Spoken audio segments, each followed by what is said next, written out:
কিন্তু তারা তারা দিন মানতে পারে নাই, মুসলমান হইতে পারে নাই।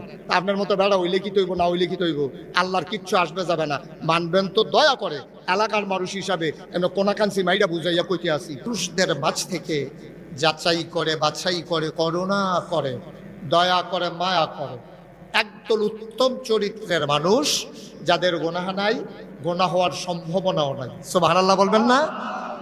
ওনারা হচ্ছেন নবী। এখন আপনারা আমার আলোচনার শুরুতে একটা প্রশ্নের জবাব দেওয়া লাগে। নবী কয় দিনের জন্য নবী, এটা আপনারা কি জানেন? নবী কি 10-12 দিনের জন্য নবী, না সারা জীবনের জন্য নবী?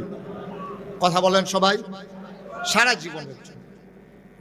এটা কি কয়েক ঘন্টার নবী, না 24 ঘন্টার নবী? 24 ঘন্টা, সপ্তাহের 7 দিন, মাসের 30 দিন, বছরের 12 মাস।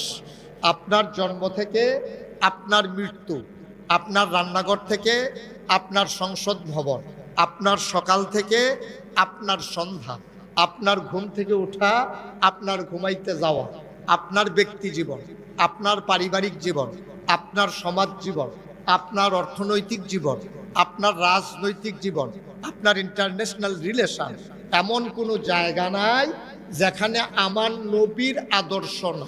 ঠিক কিনা বলেন?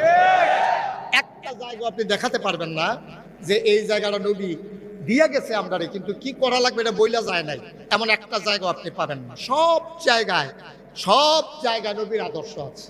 এই জন্যে আপনি যদি পরিপূর্ণ ইমানদার হতে চান, তাহলে আপনাকে 2টা কাজ করা লাগবে। 1 নম্বরে হলো বিধান মানবো আমরা আল্লাহ। বিধান মানবো কার? আল্লাহ। সবাই কথা বলেন, বিধান মানবো কার? আল্লাহ। আর তরিকা মানবো নবীজি। আল্লাহর বাইরে কোনো বিধান নাই, নবীজির বাইরে কোনো তরিকা নাই। তাইলে যে হুজুর আমরা যে ফিরসা হুজুরের কাছে যে যাই, হ্যাঁ কে রে যাই, ফিরসা হুজুরের কাছে যাই নবী কোন তরিকায় চলছে জানেন? ঠিক কিনা কর? ফিরসাব যদি নবীর তরিকা অনুযায়ী আছে, আমিও ফিরসাবের লগে আছি। ফিরসাব নবীর তরিকা নাই, আমিও। কি বেঠিক কথা কইলাম নাকি?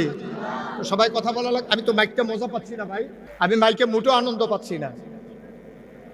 তুমি এই বুস্টার এটা সব বন্ধ করে, স্পিকার টিকার সব বন্ধ করো, শুধু ক্লিয়ার মাইকটা দাও। ইকু এই বুস্টার এই যে কিতা আনছো ডিব্বা ডুব্বা সব বন্ধ করো, শুধু মাইকটা দাও।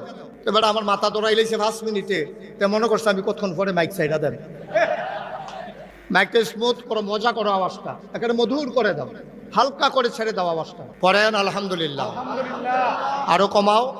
তো ন্যাশনাল মাইক তো ভালো মাইক, ও এমন করতেছে কেন? মাইকম্যান কি আসছে নাকি ফলাফাইন ফাটাইছে? হ্যাঁ, তো মালিক থাকলে বুঝেন আমি কি পছন্দ করি, কি বাদ করে জিগানকে আপনি কই আসছেন? তো সবাই পড়েন আলহামদুলিল্লাহ। তুমি এটি কিতাল দিছে ডিব্বা ডুব্বা তো টানান চোখে দিকে দেখি গানের আসর এটা গুমগুমি দেওয়াই মানুষের শৈলমিল কাপ দেওয়াই লেগে আছে এতে। জি আমিন কন। আরেকটু কমাই দাও, আরেকটু কমাও। হ্যাঁ, তার কমাইতে ফরান ফুরে। হ্যাঁ মাশাআল্লাহ, বলেন আলহামদুলিল্লাহ।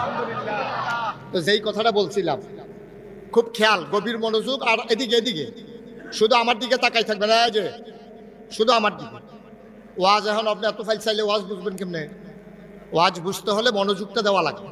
খরগোশের মতো কান খাড়া করে, মাছের মতো নিষ্পলক নয়নে আমরা কথা শুনবো ইনশাআল্লাহ।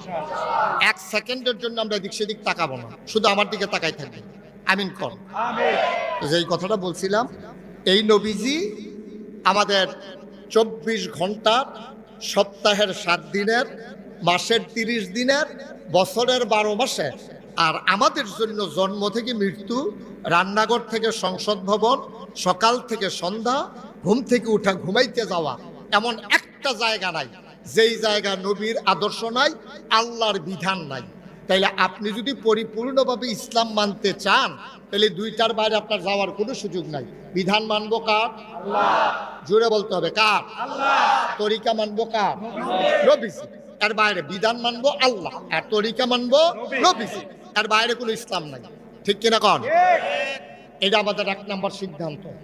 1 নম্বর সিদ্ধান্ত, বিধান মানবো আল্লাহর, তরিকা মানবো নবীজি। কেন মানবো? এটাও আল্লাহর হুকুম করছে বলে মানবো, আমরা এলে মানতাম না। আল্লাহ বলে দিয়েছে। আমরা যখন আল্লাহর সম্পর্কে জানিয়ে দিলাম, 5 ওয়াক্ত নামাজে, ফরজ, ওয়াজিব, সুন্নত, নফল সব নামাজের ভিতরে প্রতি রাকাতে আমরা শুরুতেই আল্লাহকে বলে দেই, কি বলে দেই? কোরআনে ঢোকার আগে মারদুদ শয়তান থেকে ফানাহ চাই, যিনি রহমান যিনি রাহিম, তার নামে চলেন শুরু করি। সবাই পড়েন আউযু বিল্লাহি মিনাশ শাইতানির রাজিম। বিসমিল্লাহির রাহমানির রাহিম। আলহামদুলিল্লাহি রাব্বিল আলামিন। প্রত্যেক ওয়াক্ত নামাজে প্রতি রাকাতে আমরা আল্লাহকে জানিয়ে দিলাম আলহামদুলিল্লাহি রাব্বিল আলামিন। সমস্ত প্রশংসা কেবলমাত্র শুধুমাত্র একমাত্র আল্লাহর জন্যে। কোন আল্লাহ? যিনি রব্বুল আলামিন, সমস্ত জগৎ সমূহের যিনি রব। বলেন সুবহানাল্লাহ।